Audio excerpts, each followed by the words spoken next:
Okay, we're live. So welcome to another Run Wild with Us, Ask Us Anything. I'm Lisa Kastner. I'm the founder and executive editor of Running Wild and RIZE presses. I'm here so far with Amy Hardy, one of our fantastic editors. And we are here with you on Thursdays at 5 p.m. Pacific time, 8 p.m. Eastern time, to basically answer any kind of questions that you may have.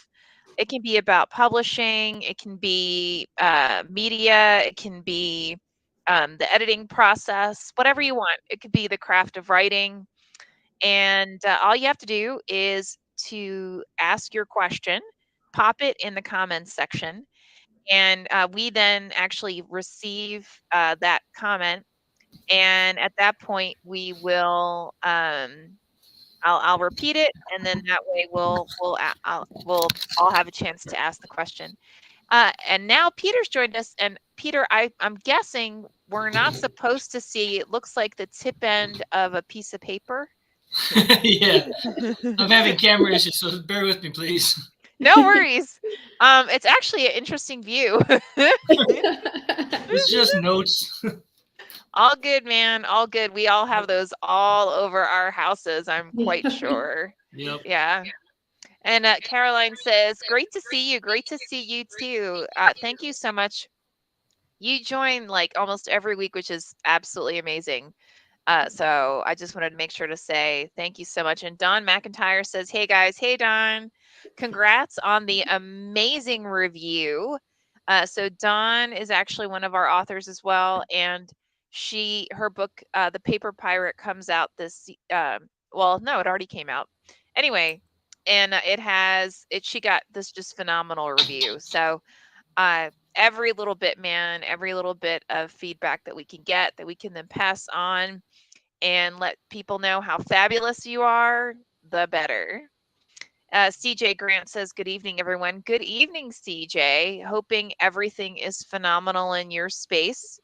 I know for many people, I actually received a note earlier today that someone was getting what was it, a typhoon? No, a hurricane warning. So she was worried about being evacuated. Man, the weather across the country has just gone ape. It is insane. Yeah. Absolutely insane. I'm in Alabama and we had like 2 different tornado like outbursts today, so it was pretty crazy. Nothing here, so we were fine, but crazy weather, definitely. Wow. You know, Peter, it's actually kind of fun seeing the tip of that piece of paper if you just want to keep it. Like, it's all Very good. mysterious. It is. It makes us all kind of go, huh? Don asks, how are you doing with the flooding in California? It's so funny. I was actually talking to someone about this the other day.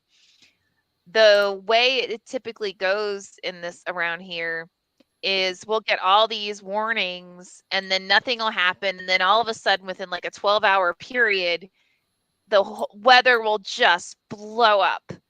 And right now, it looks like we're going to have another series of severe rainstorms on this weekend. So I personally am trying to convince my insurance company that, yes, you do want to put a tarp over my roof so that we don't have additional damage. Somehow they don't believe me, which I find hilarious because I keep sending them videos of it basically raining in my living room when, it's like really severe rain. But, I guess they don't believe me. I don't know. It's kind of funny. So anyway, I'm just we just make it through. You just kind of do what you do. You do what you can. So anyway, and now we've been joined by the infamous Ben or Ben. Good evening. I try to work it every time you have the exclamation point. I come in right after the terrible weather report. Well, how's the weather there in New Mexico? Well, we were nice today. Sun's out, no wind, trying to get warm. Ooh.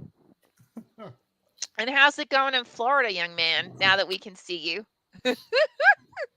Actually, today was very pleasant. It was in mid 70s. Very comfortable, warm. Sunshiny. Tomorrow it's going to be down to 54 as a high. So getting down to 40s overnight. So yeah, we're prepared. We're getting ready for it. What's like the norm this time of year in your area of Florida? About mid low 60s. Okay, that's not bad. No, that's not bad. It's cold when you're used to 75 and 80 degrees, but that's just Florida. Yeah, that makes sense. Caroline says, sounds like they don't want to believe you, Lisa. Save some money. Pretty much until, more of the ceiling falls in, and then they have to pay more for it to get fixed. But, hey, what do I know? Clearly nothing. So anyway, and Amy, what's it normal? Is that normal weather for you in your space? We usually have mid 50s is kind of the usual high. But yeah, we had, when the cold came through, it was like 9 degrees. It was sub-freezing for 3 days, which we never get. So, oh my God. Yeah, it's been such a weird winter. And then today it was warm. We had a bunch of severe weather. You never know what's going to happen. Wow. Yeah, we've had, really pleasant in the afternoons, like high 60s, low 70s, where I've boldly sat on my front porch just because it's like, well, any minute now. Part of me feels like I shouldn't complain because we absolutely need the rain, because I think we're still technically in a drought, but I don't need the rain to come like this. Continuous drizzles for a little while would probably be a little bit more effective and not as dramatic, but hey. So how have you guys been this week? Anything interesting going on? Anything exciting you want to share? How about you, Amy? Yeah, I just read through a memoir that's about a author who got her start writing actually in the tech world. So creating a lot of virtual communities and role-playing kind of games where you build your character, you can interact with people online. And this was like the mid 90s that she was doing this. So it's pretty cool to follow her journey through, creating all that content, being a woman in tech. But then also she talks about her spiritual journey. She was raised in a very religious household. And so that carried on when she was a young adult. But then she quickly realized she has to come up with her own belief system because she has to find out what's right for her. So it was really cool for her to, go through that journey, find her voice, and then share that. I was really enthralled with her pages. At times I forgot that I was editing and I was just reading, and I was like, oh yeah, okay, gotta go back. I love getting manuscripts like that. I really, really loved it and am constantly reminded. Running Wild has such good talent. It's really mind-blowing sometimes. Yeah, I agree. We've been really blessed to have so many amazing authors come to us. So yeah, absolutely. How about you, Peter? Anything really cool happening in this past week? I'm just going through manuscripts. I've got one that I'm making notes on that I want to pass back to the author. I've got another one at memoir that's very interesting. I just need to dig into it a little bit more, figure out what the through line is. It's about 40,000 words too long, so I need to help the author trim it down a bit. And then there's another book that I've been wanting to read that's been shelved because I've got these other projects going on. And then I just picked up Bill Rohrbach's latest book, Lucky Turtle. Ooh, yeah, and he's a fantastic author. So if anybody's watching this, pick up this book. It's really good. So very cool. Trying to get back to my writing. Very cool. How about you, Ben? Or Ben? Ben. I'll get better at it. I'm sorry. It's okay. I know who you meant. Actually, I just finished the first time through the novel called "The Map of My Escape," and it was interesting to go through it because there were places where I was about to suggest that the author delete the section, but I learned quickly that she was just leaving a loose end that she was picking up and tying in very nicely later. So it was a good mechanism for her to work. And as the editor, I was thinking, what does this add? But then it ended up adding quite a bit and pulling all the threads together at the end. So I learned to just read. Hey, Amy, just read. Sometimes it's that balance, you know. Yeah. So And absolutely. it's a matter of getting to know the style of the author, and it's a technique they're using. And she didn't overuse it. Don't get me wrong; it wasn't overused at all. It was just nicely used, and Got it. a couple of times. Awesome. Yeah. Well, I'm still working on the novella anthologies, and I have I'm almost halfway. No, I'm more than halfway through the Running Wild novella anthology, and I'm all the way through the first round of the Rise anthology, novella anthology. I know I have a couple of books on my plate that I need to actually start editing as well, but I also got pinged, I want to say Monday of this week, by a venture capitalist who read about Running Wild and was like, "Hey, are you guys looking for investors?" But what that means is I actually need to update our business plan, because that is like your sales tool in essence for any kind of investor. So my whole focus shifted from, okay, I'm editing all this stuff, to whoop.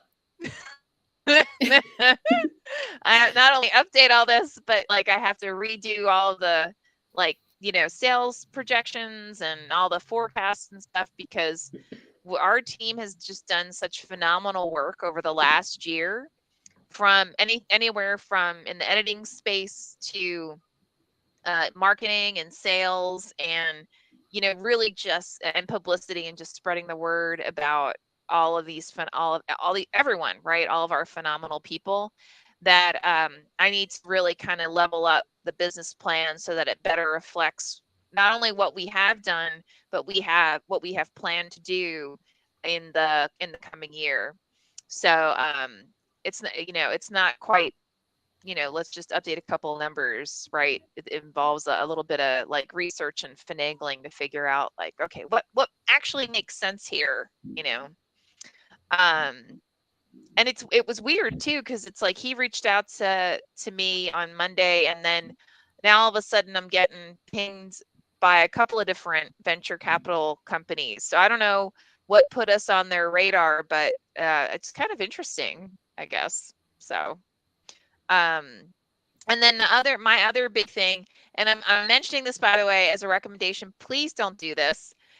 There seems to be a new trend of individuals choosing to look up my personal phone number and then randomly calling me for updates on, are we going to publish their work, including like if we haven't picked it up yet, or we haven't, told them that we're going to pick up their work, or people who, I don't know.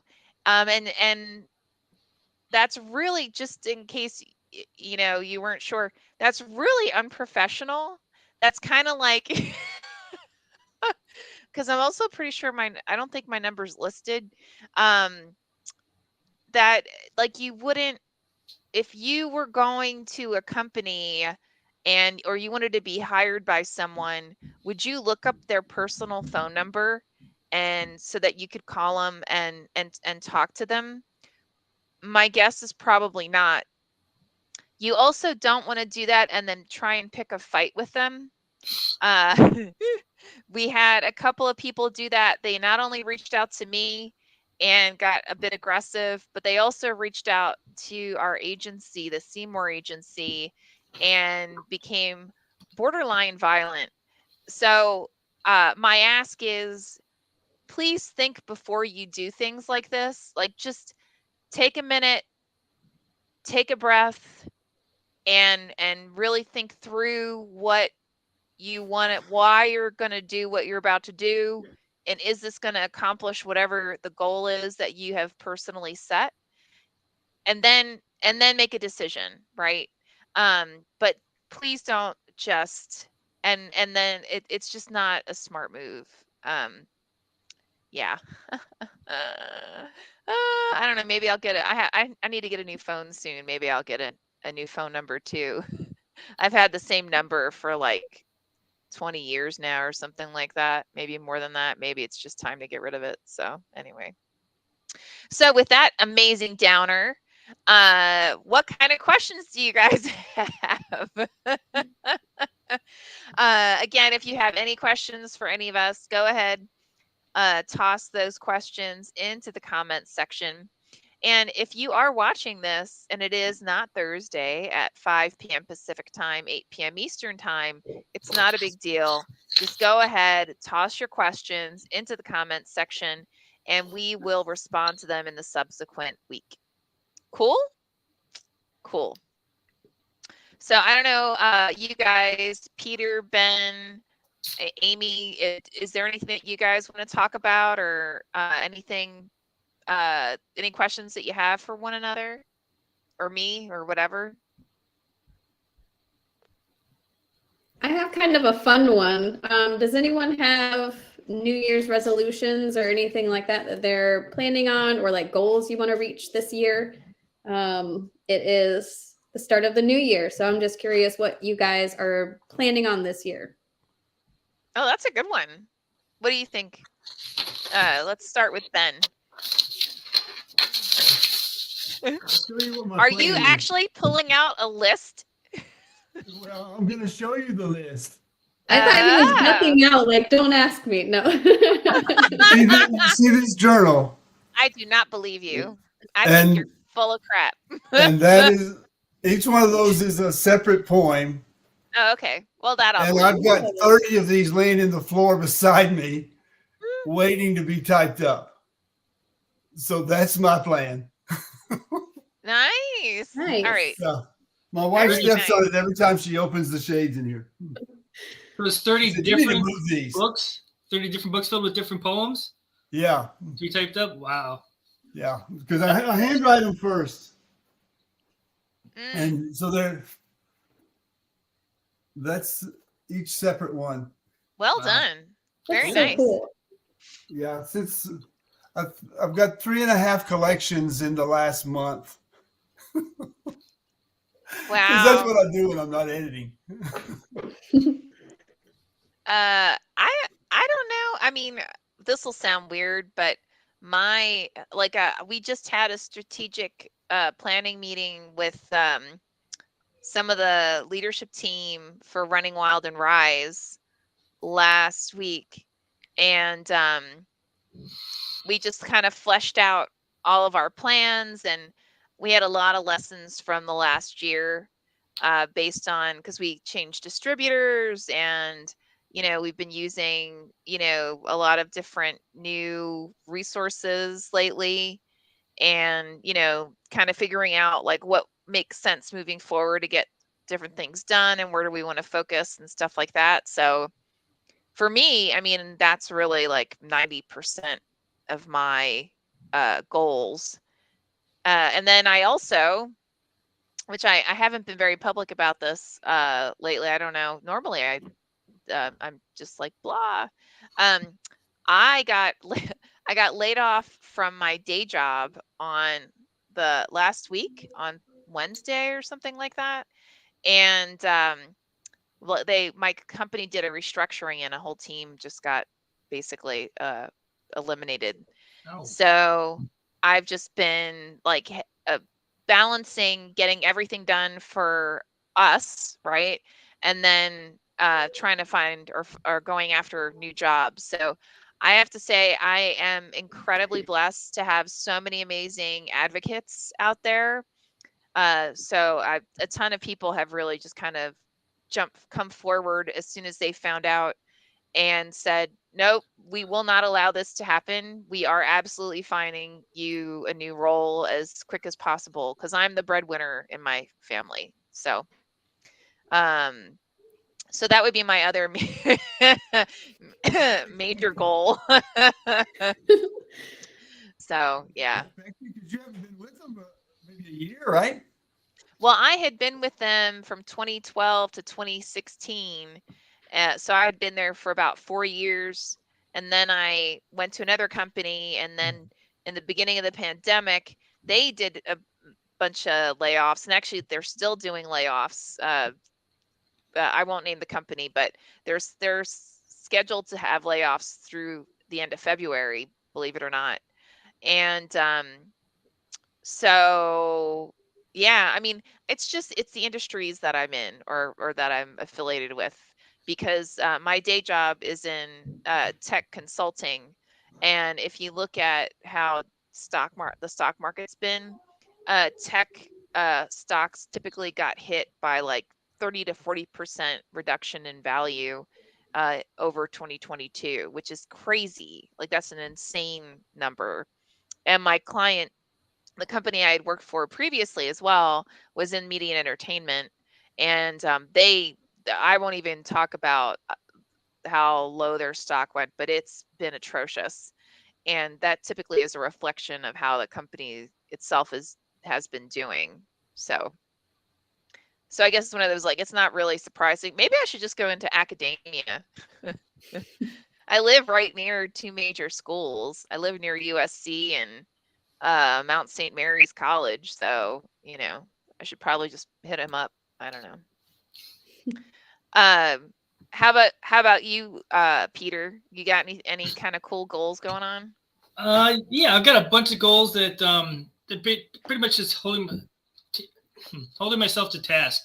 Certain number of chapters a month, certain number of blog a month, dipping into flash fiction, resurrecting my short story writing. And expanding my editing capabilities, as well as the number of books I'm going to read this year. It's just basically going back to school, basically, with all the reading I was doing, all the analyzing and essays I was writing, all the books I was reading, and the stories I was writing. So it's like I got a big stack of books next to me, about 1.5 feet high, that I haven't had next to me since I was in Chicago, just coming back from the Harold Washington Library. The stack of books about yay big, strapped to the back of my bike. So I'm hitting it big time in 2023. This is my year. Awesome. Not gonna sit back and let this one run over me. This one's mine. That's right. Hell yeah. Exactly. Woo! Amy, how about you? What are you up to? Yeah, I feel like I really want to play more, like, personally. Like, I want to give myself a little bit more freedom to write fun things and go and play with my kids and read things that I like. So I'm kind of with you, Peter. Like, I want to do more, I guess, fun and curious things. I kind of want to get back to that. I feel like we were all dragged down by like pandemic, and then we were trying to get back on our feet as a society. And yeah, I feel like 2023 will be really nice. I have 2 like personal projects that I want to get done. So yeah, I'm looking forward to all the fun stuff. Cool. Awesome. Let's see. We actually have gotten a lot of comments since then. So Caroline says, oh, well, first Caroline asked, Peter, Amy, Lisa, Ben, what's everyone working on? What do you have planned? I guess over and above what we just talked about, do you have any other plans or thoughts for this year? I'm resurrecting a novella that I wrote and going through it again with the knowledge that I have now, with the hopes of getting that pushed out sometime middle this year. I'm actually going for two books a year this year. I'm keep seeing people like Jonathan Mayberry, book after book, Grisham, book after book. Now I don't have that time or that aptitude really, but I've got my own strength, my own skill, my own talent. So 2 books a year this year. 2 books. Nice. Now, if you ever talk to Jonathan, he will be very open about the fact that I wouldn't say the only reason, but one of the primary reasons he was able to really launch such an aggressive career was because his wife she had technically, I guess you could say, retired, and she said, all right, if you want to do this like full time, I'll go back to work. But if you don't have this nailed down by, I can't remember what the time frame was, I think it was like 3 years, right? Then that's it. So I mean, that'll get you going. Yeah, for sure. So Ben and Amy, how about you guys? Yeah, I'm kind of with Peter. I have those 2 personal projects I want to complete. So one is a book that's in the like editorial process, so going through making changes, and I'm kind of excited because like I get to kind of get weird in that book, you know. I get to experiment with form and language and point of view. So that makes me like I can't stop smiling when I talk about it. It just makes me very excited. And then the other one is a book that I wrote a few years ago that I'm going back through and restructuring. And again, kind of playing with the structure of like time. How does it work? How does it influence how we see things? So yeah, I'm just excited about finishing those 2 projects and then helping a bunch of authors as well. We have a full docket, you know, coming in. So yeah, very excited. Awesome. How about you, Ben? This year I'm working with a small press. Are you now? It's, they're the ones that published Conley Bottom, the Poem Noir book. And it was intended to be a trilogy. And 2 years ago, it's going on two years this summer. The second one was supposed to be published. So I keep checking with him to see if he's still breathing. Oh. And he says yes. The last I heard from him was, yeah, we're still a go. So Okay. because it's been written, but it's really strange because that second one is kind of blocking up the flow of the third one. I don't feel the pressure to write the third one yet, so it's waiting on that second one to come out. So I'm hoping that Mill Springs follows. It's a Kentucky trilogy. There's Conley Bottom, Mill Springs, and then the third one is going to be Steubenville. But 3 small communities in Kentucky that needed to be remembered. But speaking of playing with time, Mill Springs is there's a Civil War battle that was fought in Mill Springs, Kentucky. And when my family moved back from Alaska when I was little, we moved into Mill Springs in a house. So it's looking at the family dynamics, but also looking at the Civil War episodes and drawing the connections to the 2. Very cool. So I'm just yeah, it's written. That sounds hard to write. I'm glad it's written. It does sound hard to write. And I feel like go ahead. Well, he's working on it, but it also gives me some insight into a reason to not sit on a piece that I'm editing, because I know how it feels to have that sat on and slowed down. So it's those of you who are waiting for me, I'm headed your way. Well, it could have been 18 months plus, so it's not yet. Well, that's actually a perfect segue. I just did an analysis, and Amy, well, actually, Peter and Ben know this, of all the titles that we've already acquired. And in the Running Wild space, we have enough titles to last us through at least, I wouldn't say all of 2026, but at least like half of the catalog for 2026. And for Rise, we have enough titles to get us through about half of 2025. So if you are with us and you have not been assigned an editor yet, again, I ask you for your patience.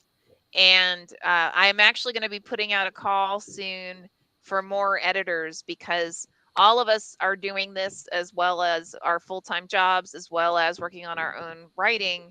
And that means that, you know, to kind of what Ben was inferring earlier, man, that's a lot of work, right? So I need to recruit a few more folks. So if you guys know of anybody that you're like, oh my gosh, this person's such an amazing writer, they would be, editor, and they would be fabulous with Running Wild and RIZE, please reach out to me. Let me know.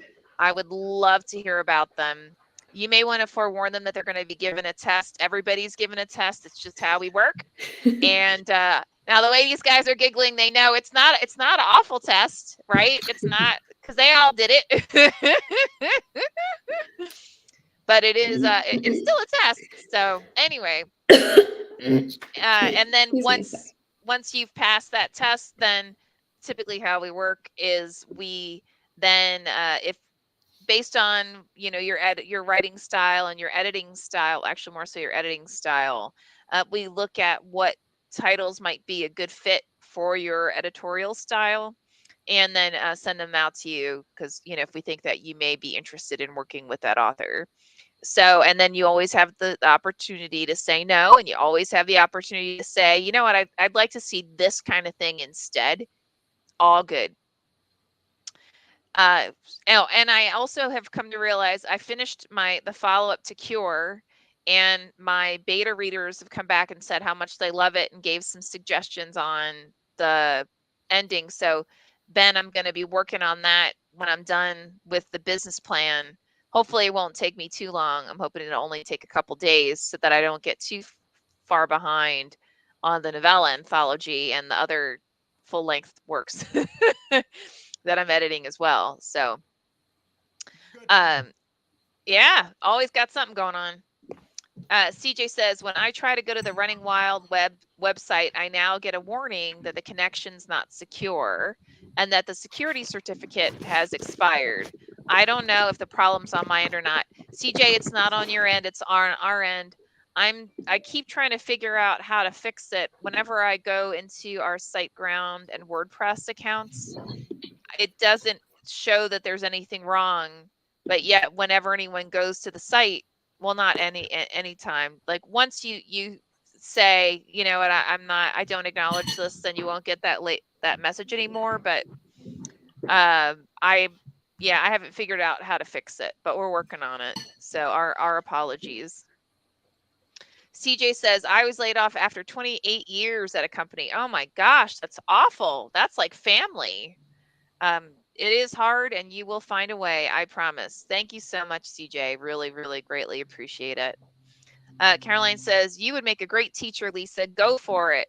I don't know. I think I would annoy the bejeebers out of my students. Like, they would be like, make her shut up. I'm so tired of listening to this person. Don McIntyre says, are our books currently available in other countries? I suppose, I'm assuming English-speaking countries. Dawn, the answer is absolutely 100%. When I look at our sales, it's about a third in Canada, a third in the United States, and the remainder is among Australia and, believe it or not, Singapore. So yes, it's absolutely available pretty much globally. And how it typically works is the whoever is acquiring the book to be in their store, if they don't see the ISBN, so that's that barcode number, if they don't see the ISBN in whoever they use to buy books, then they just let us know, and we reach out to our distributor and make sure the distributor has a connection with whoever it is that retailer uses to acquire books, and we take it from there. So Caroline says, good for you, Peter. Always good for you, man. I'm assuming she's talking about the whole, like, actually being, well, not actually, that sounds awful, because you're way productive. You're much more productive than you think you are. Let me just put it that way. So, and then Caroline says, good book, Ben. Loved the first one. Yeah, it's not like this man can't write, because he kind of can. Actually, all these people can write. I'm just kind of putting that out there.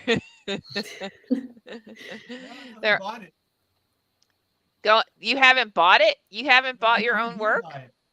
Thanks, Caroline. Oh, yeah.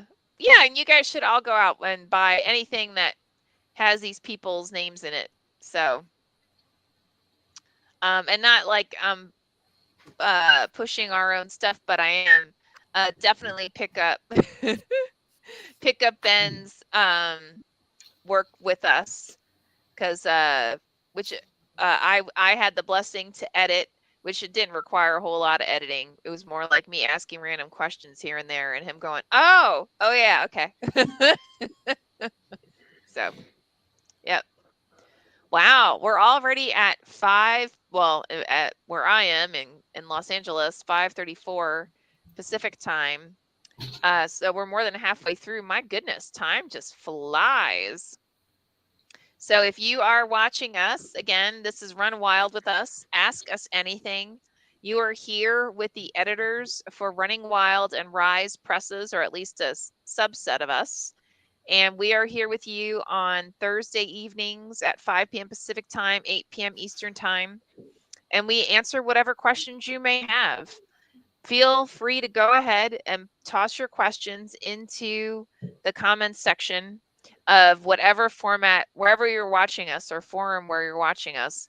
We are on YouTube, we're on Facebook, we are on Twitter. And afterwards, it is then saved live, and you can go ahead and toss your questions again in the comments section, and we will be more than happy to respond to those questions. So definitely reach out, let us know what may be on your mind. So I don't know, do you guys have anything else you guys want to share, or any thoughts? I have a mild headache, by the way, which is why I'm not coming up with, brilliant anythings right now. I got a question. Do any of your authors push back or give you grief over the editing suggestions or questions that you might ask them?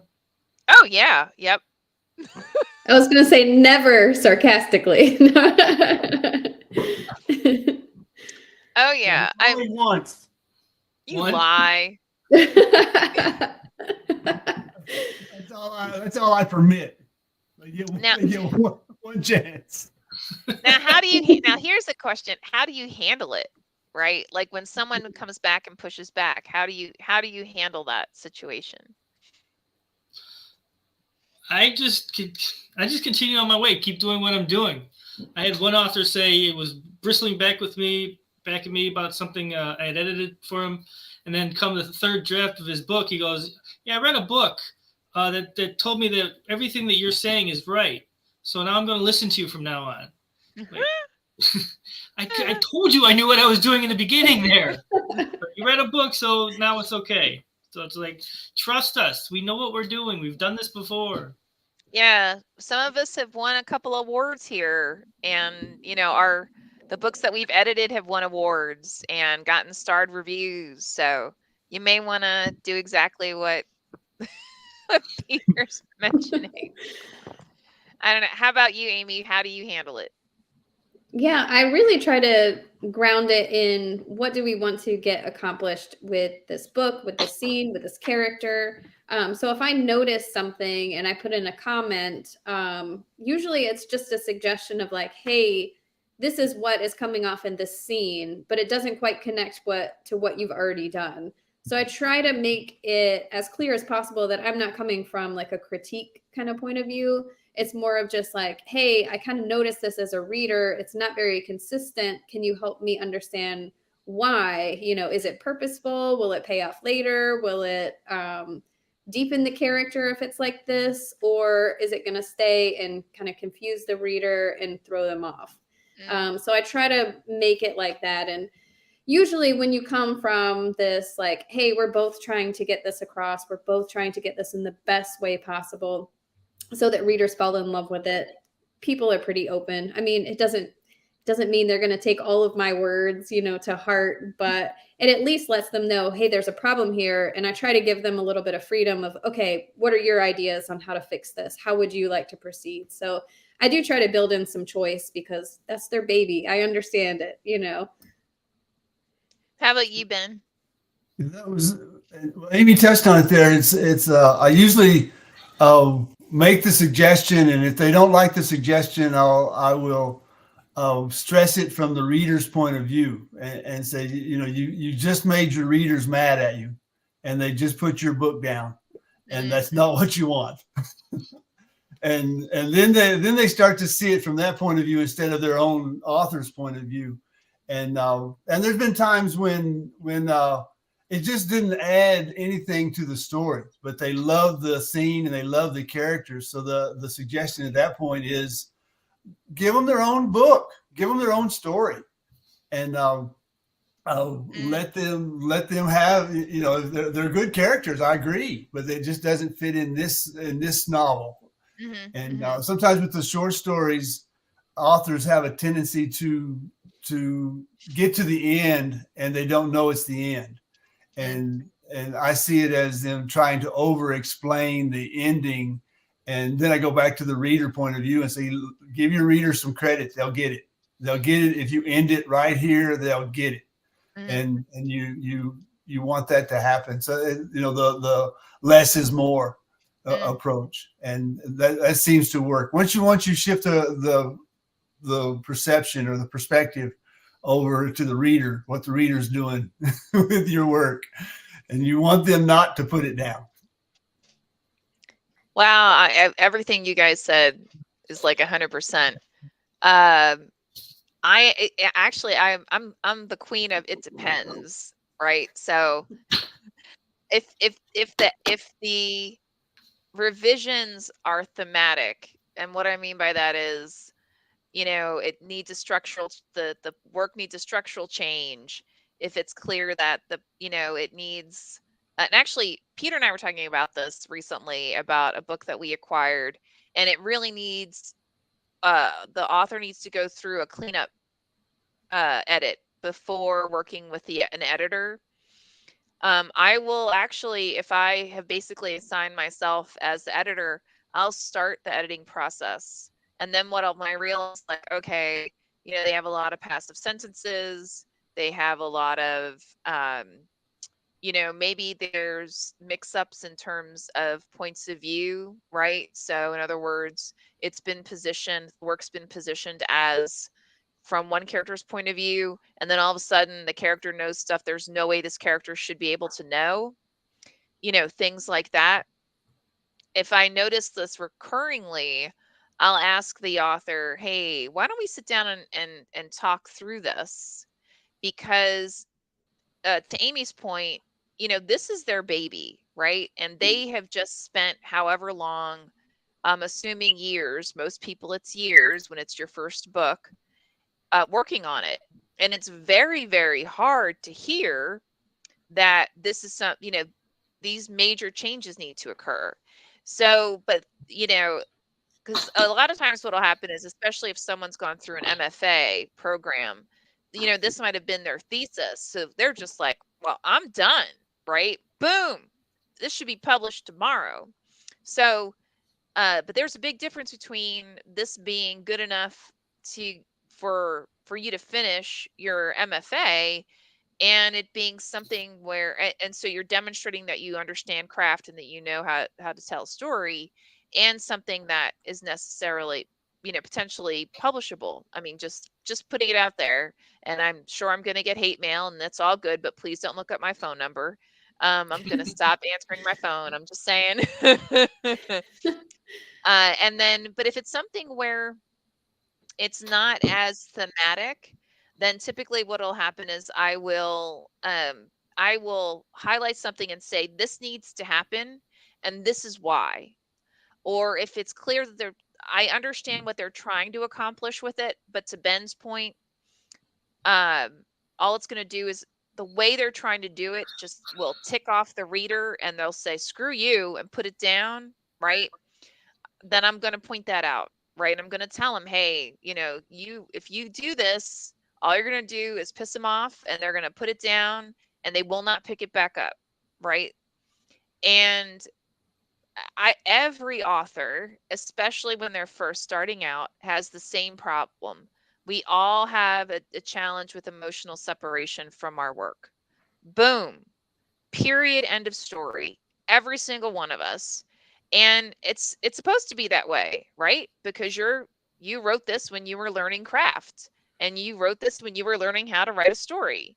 So, 9 times out of 10, you're going to have a hard time being able to say or see different things within that work, which is why everybody needs an editor. Everybody, even Neil Gaiman, even Stephen King, all these big names, all of them, Joan Didion, all need an editor. And they typically are really, really grateful when they have an editor who they really click with and who understands their writing and their writing styles and how to get stuff done.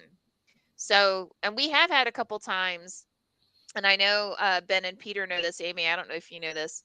We've had a couple times when somebody signed with us, and when we said, okay, we ask them if they have a preference in terms of an editor. They start working with the editor, and then they get furious. Like, how dare you give me feedback?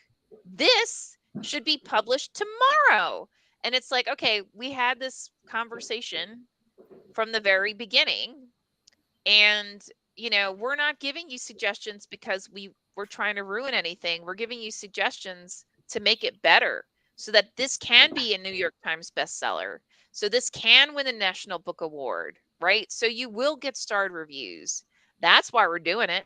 We're not doing it because it was like, you know what, I'm bored, I was picking my nose, and I went, I just kind of feel like, let me screw with them. Hey, it's a good time. So just sort of another one of those, like, maybe take a breath, go get a massage before, maybe have a drink or two before you actually respond to your editor. Like, take a minute to really think through something. So Holly Rose says, what do you mean by the term cleanup edit? So a cleanup edit, I was actually talking, I'm a mentor for the Horror Writers Association and a couple other associations. And one of my mentees was talking about this. There's a very common technique. I'm just going to throw out some techniques in terms of a cleanup edit that are well known. You can use them or not, whatever, either way. A cleanup edit just basically means it's an edit to make sure that your narrative is consistent, the writing style is consistent, the point of view is consistent, right? So those basic items of a narrative are consistent and throughout the story. So an example of a cleanup edit would be, well, one technique is you start reading your work from the last sentence back to the first. What that does is it enables an emotional break from the story itself, and you're now looking at it at a sentence level. That will enable you to see fractional sentences, which honestly, that's a great technique at times, right? But it'll especially enable you to see passive sentences, or sentences that it doesn't read well, right? So maybe in your head it sounded great, but when you go back and try and read it outside of the overarching story, you realize, oh wow, this does not work. There are some authors, this is very trendy right now, who like to write sentences that are like a paragraph long. It is really hard for readers to follow that. I'm just putting that out there. And that typically means you have just joined 2, 3, or 4 sentences into one. And a lot of times it's very confusing. Another technique, and this is to kind of help you figure out point of view, is if you know you're writing from a specific point of view, you go through the story and keep in mind keep asking yourself, is this something that, if the character's name is Rose, that Rose would say, right? Is this something that Rose would know? And or if you're switching points of view, go through and highlight the point of view that you have of one character, and then highlight in a different color the point of view of another character. What that enables you to do, again, it helps you with emotional separation. It helps you see, is there a balance among the points of view when you're going through it? But it also allows you to see, so kind of back to the whole, there's no way this man could know this, right? So the author can know it. But again, if you're writing from third person close, sometimes, you kind of mess up. Another one would be, another huge one that happens quite frequently is tense, right? So oftentimes authors will get really enwrapped in the story and they'll start writing in present tense because in their head it's happening. So therefore it is present tense. But in reality, you have already begun this and positioned it as if it's in the past. And so to begin in past tense and then suddenly switch to present, that is very confusing to the reader. and it can really mess up your story, right?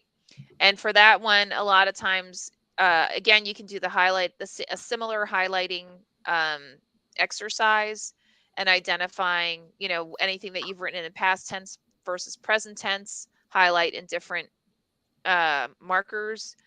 What you can also do is ask yourself as you're going through, when is this happening, right? So if you're going through and you're editing this and you realize, oh my gosh, I have this written in 1984, and in reality, I have it written in present tense. Yeah, that's not going to work. It's 2023, and I don't think we're going to go backwards. So, it's things like that. I don't know, Amy, Ben, Peter, do you have any other thoughts in terms of cleanup edits? I like it when I read a story out loud, because you hear things that your brain didn't pick up when you're reading. It makes a huge difference. Yes, it's time consuming, but it really makes a huge difference because it makes you your own listener, you your own reader. So that's one of the techniques that I really like to use. I should use it more, but that's something that always pays off. Reading it aloud. Love it. Back to whatever. Yeah, that's great. How about you, Amy? Yeah, I would agree. Reading out loud, I think, is the best easy, I guess, technique. Just because when you hear it out loud, you can see the clunkiness. Like you can hear the clunkiness of a sentence that doesn't work, or just like you're saying with the verb tenses, usually those stand out a lot when you're reading it out loud. So that's what I like to do when I first kind of go through my work, and you've done all the hard stuff, and then you have to go back. I like to read it out loud and hear it. Cool. How about you, Ben? Ben! It's good to remember your edits. And if you've moved a passage, especially in the cut and paste world, make sure you delete it out of the first place. And it goes back to proofreading your own work, or whether it's out loud or not out loud. You're still going to recognize when the versions start to merge in different places. It was a novel that I was editing that had the exact same passage, not 5 pages apart. And I know what the author had done. He just moved it. He wanted it up closer to the beginning of the chapter, but he left it in the end of the chapter as well. So it just that good proofreading. And what Lisa alluded to earlier was the beta reader. Get a trusted beta reader. And if it doesn't make sense to them, listen to them. Why not? Well, where was it? So get those people you trust to help you out. It opens up the world of your work. And your best beta readers are not other writers. Your best beta readers are going to be readers. You want to find readers, because the only downside to that is they may not be able to tell you what's wrong, and that's fine, right? But they will be able to pinpoint to you spots that just don't work. But yeah, you want to find really hardcore readers. So I think the brain works where, and I came across this today in the novel I'm editing. One of the main characters' name is Finn, and suddenly it was Flynn. and the author could have read that 1,000 times and never seen it, because the brain is working. Yeah, that's Finn. Of course it is. No, it says Flynn. Finn's brother. I didn't know he had a brother. Where'd he come from? Guilty. He's the one. He did it. That's awesome. CJ asks, could you comment on what type of editors you're looking for? Developmental, copy line, proofreader, someone talented in all areas? So it's kind of, I guess you could say someone talented in all areas. To be candid, what we're, looking for someone who's studied craft. You don't have to have an MFA, right? Not at all. But, one thing that is true of a lot of aspiring authors, when they go to edit someone else's work, they edit it as if it's their own writing, which is not what you want. because what that means is what I mean by that is they're editing it as if they're trying to make it their story. And a really awesome editor is going to go through the work and ask and they're really looking at it more like a reader, and they're going to ask the author leading questions to help them think through what that author is trying to accomplish within that section. So we're really looking for people, I mean, who are solid in proofreading, solid in overall, narrative editing, and, really looking at something when they're editing it with the objective to, as I said before, you just want to make that story shine and make it the best that it absolutely can be based on whatever vision that the author has. And, to me, personally, that also means I'm trying to help them make it so good that it could win the National Book Award, right? Or it could be considered for, I'd say a Pulitzer, but, well, yeah, why not? It could be considered for a Pulitzer, right? So, I mean, that's really, I think, what we're the core of what we're looking for. I don't know, guys, do you think I nailed that, or is there anything else that you want to add?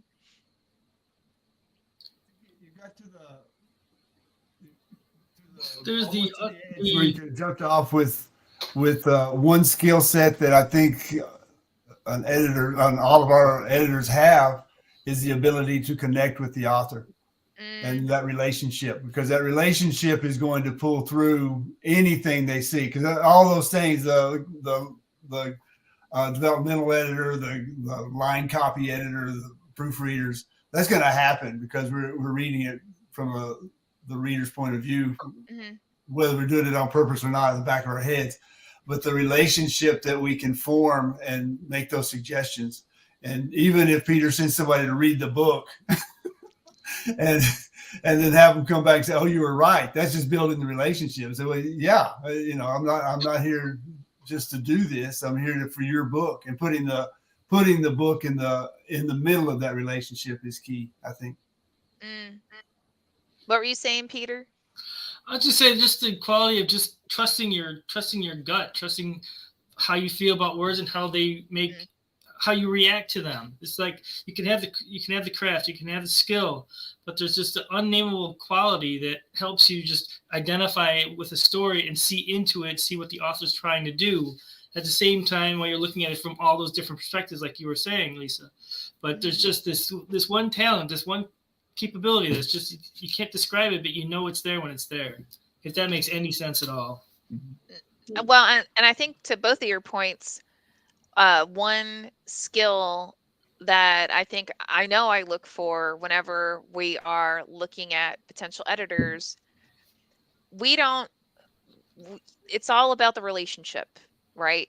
It's all about being able to collaborate and really work with that author, and knowing and understanding, like when you're making a suggestion, it means that you have identified as an editor and as a reader an area that needs something, right? And you are putting a suggestion out in order to address that something. If the author comes back and says, "All right, I get what you're saying, how about this instead?" and that works, then that works, right? And you work together on moving forward with that. I've seen far too many, and this goes back to my intent with my original comment. I've seen far too many editors that they make a recommendation, an author will counter it in some capacity, and not in an aggressive way, but in a way that still addresses the issue. And they say, "No, you have to do what I say." Well, dude, that's not being an editor, that's being a dictator. And you can go off and run your own country, have fun with that, but that's not accomplishing any goals, right? Other than, I don't know, maybe some personal goal. So 100% everything that everyone's just said. How about you, Amy? Do you have any other thoughts on this? Yeah, I think that unnameable name is just humanity, right? It's really connecting with the author, connecting with the story. I mean, humans, we love story. That's what we do. We talk to each other all the time. So yeah, someone who's very passionate and understands that stories are coming from other human beings, and they're going to have all kinds of thoughts and experiences connected with that as well. That's absolutely perfect. And then Holly Rose says, wasn't it Neil Gaiman who said, when a reader tells you something about the story is wrong, they're always right. But when that reader tells you how to fix it, they are always wrong. I honestly don't know, but I would not be surprised if Neil Gaiman said that. So with that, yeah, it was probably Ben. He would say something like that. So with that, it is 6 o'clock Pacific time, 9 p.m. Eastern time. I want to thank everybody. This has been an absolutely phenomenal Run Wild with Us, Ask Us Anything. A lot of great questions, a lot of great conversation. Hope to see you here next week. And with that, have an absolutely amazing week, and we will see you soon.